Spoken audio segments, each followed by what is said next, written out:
پاکستانی صاحب آپ کی طرف سوال لانے سے پہلے ذرا پلیز جو بالکل تازہ ترین بیان ہے آپ سے کوئی 50 منٹ پہلے کا یہ بھی آپ سن لیجئے. ڈونلڈ ٹرمپ ہی کہہ رہے ہیں بیسیکلی, مطلب یہ نا ٹرمپ کا بیان ان کی وائٹ ہاؤس پریس سیکرٹری بتا رہی ہے, لیکن ڈونلڈ ٹرمپ کو کوٹ کر کے کہہ رہی ہیں, اور آپ ذرا اس کو انٹرپریٹ کریں کہ آپ کو اس میں کیا سمجھ میں آتا ہے. پچھلے بیانات خالی کرو Tehran, complete surrender, cease fire بھی نہیں چاہیے مجھے, وکٹری چاہیے. وکٹری کا مطلب ہے no nuclear weapon. They were only few weeks away from gaining a nuclear weapon. Iran کہہ رہا ہے وہ تو وائٹ ہاؤس آ کے مجھ سے بات کرنا چاہتا ہے, لیکن میں نے کہا اب دیر ہو گئی, اب نہیں کرنی بات. اور اب یہ بیان ہے, ذرا سنیے پھر میں تجزیہ دیجیے, دکھائیے گا. And I quote, "Based on the fact that there's a substantial chance of negotiations that may or may not take place with Iran in the near future, I will make my decision whether or not to go within the next 2 weeks." Precisely کہہ رہی ہیں جی کہ چونکہ ممکن ہے کہ ایران مذاکرات میں جائے یا نہ جائے, اس لیے جنگ میں شامل ہونے یا نہ ہونے کا فیصلہ اگلے 2 ہفتوں میں کروں گا. انہوں نے باقاعدہ 2 ویکس کا جملہ کا ہے. محمد صاحب یہ آپ اس کو یہ انٹرسٹنگ ہے بہت. دیکھیے ابھی جس طرح کمڈور صاحب نے بڑا جامعہ اور بہت حقیقت پسندانہ تجزیہ کیا, اسی کو میں آگے بڑھاتا ہوں, اور میں اس سے متفق ہوں کہ یہ جو سفارتی بیانات ہوتے ہیں یہ بڑے محتاط اور ویل ٹائمڈ ہوتے ہیں, اور یہ ایک اسٹریٹجک سگنل ہوتا ہے. یہ اپنی قوم کے لیے بھی ہوتا ہے, دشمن کے لیے بھی ہوتا ہے, عالمی برادری کے لیے بھی ہوتا ہے. جس طرح چند دن قبل صدر ٹرمپ نے ٹویٹ کیا کہ جی پورا تہران آپ خالی کر دیں. تو تہران آپ اندازہ لگائیں کہ تقریباً لاہور جتنی آبادی کا شہر ہے, اور وہ آپ بالکل خالی کر دیں. اس کا مطلب یہ ہے, اچھا یہ انہوں نے کیوں کہا تھا, میں غیر جانبدارانہ انداز میں ایکسپلین کرتا ہوں ایز اے اسٹریٹجک ایکسپرٹ.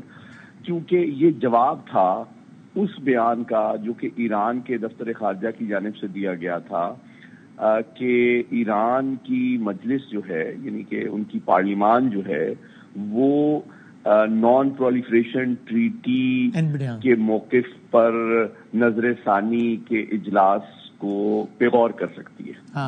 یہ اس کا جواب تھا. یہ ایک اسٹریٹجک سگنل ہے جس کو آسان الفاظ میں کہیں شاعر کہنا یہ چاہ رہا تھا کہ آپ اگر ایٹمی ہتھیار بنانے کا سوچیں گے تو آپ کو یاد دلانا چاہتا ہوں کہ میرے پاس موجود ہیں ایٹمی ہتھیار.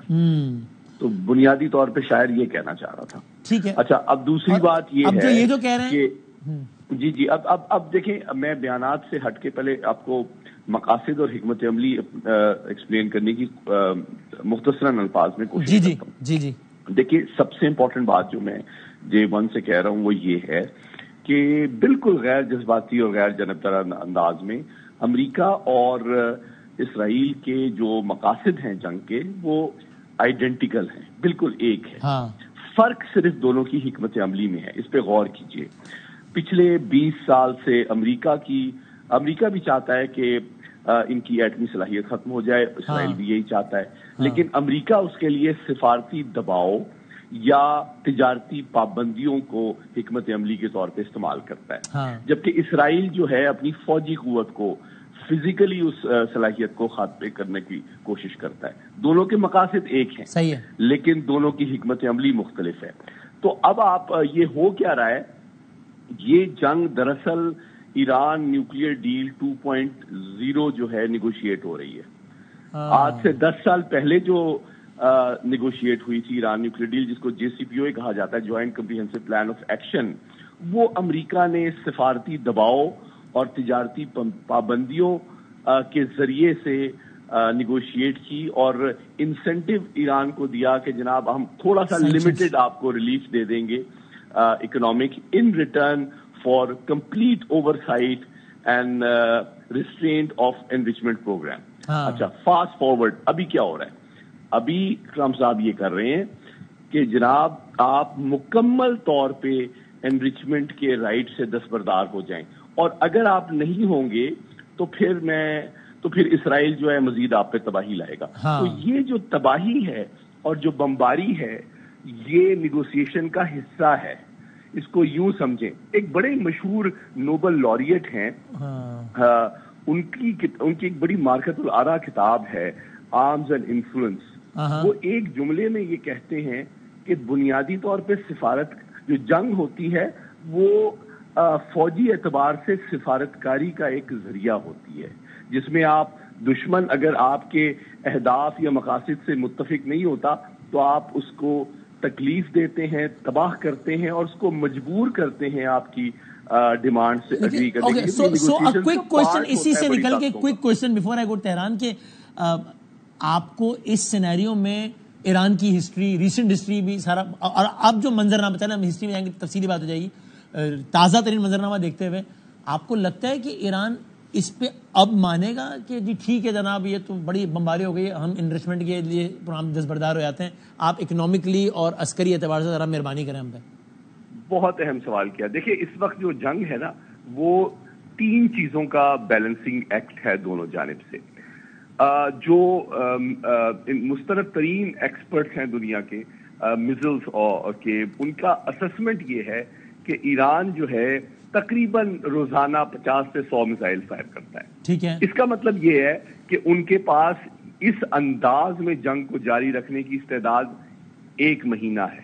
اچھا, غور سے سنیے میری بات. اچھا. جبکہ دوسری جانب کیا اب دیکھنا یہ ہے کہ اسرائیل کی ان میزائلز کو ایبزارب کرنے اور تباہی برداشت کرنے کی صلاحیت یا برداشت کتنی ہے, یہ دوسری جانب ہے. اور اس میں سوری 30 سیکنڈ کی انٹرپشن ہے صرف اسی میں کہ اس میں این بی سی کی یہ رپورٹ شامل کر لیجئے جو کہ یہ کہہ رہا ہے, اور میں کوٹ ان کوٹ, only 65% of the missiles launched by Iran in the last 24 hours were intercepted by the country's Iron Dome system versus almost 90% the day before, a senior intelligence official in Israel told NBC News.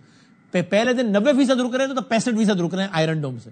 اچھا میں اس کو تھوڑا سا مختصراً explain کر دیتا ہوں اس کے 3-4 اہم پہلوؤں کو. جس طرح گمرو صاحب نے بڑا اہم نکات اٹھائے, تو یہ جنگ کوئی فیئر نہیں ہوتی ہے, ہر طرح کی چیز اس میں جائز ہوتی ہے.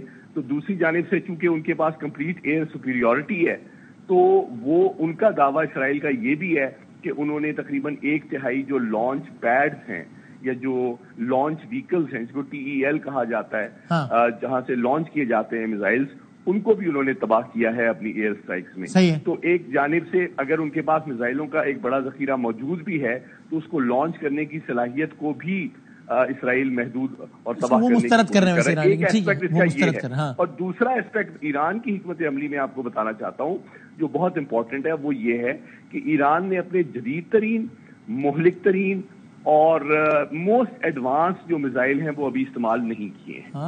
اور اس کی وجہ یہ ہے کہ وہ ایک لمبی جنگ کے لیے اپنے آپ کو تیار کر رہا ہے, اور اس کے لیے اس نے اپنے کم ترقی یافتہ, کم جدید, کم قیمت کے زیادہ میزائل ایسے استعمال کیے ہیں, پچھلے 500-600 میزائل جو مارے ہیں, جس کا مقصد حکمت عملی کے تحت یہ تھا کہ جو بہت قیمتی اور ایکسپینسو اور ایڈوانسڈ ان کے میزل ڈیفنس کے انٹرسپٹر میزائلز ہیں, ان کے ذخیرے کو اسرائیل کے کم کیا جائے, تاکہ اگلے راؤنڈ میں جب زیادہ کشیدگی پھیلتی ہے تو ایران کے زیادہ مہلک اور زیادہ ایکوریٹ میزائل جو ہیں ان کے سامنے جو معیار اور مقدار ہے میزل ڈیفنس سسٹم کے انٹرسپٹر میزائلوں کو, ان کی کارکردگی بھی کم ہو, تاکہ جب زیادہ سخت میزائل آ رہا ہو, میں عامیانہ زبان میں زیادہ سخت میزائل آ رہا ہو تو ان میزائل کو روکنے والا سسٹم پہلے سے زیادہ کمزور ہو چکا. میں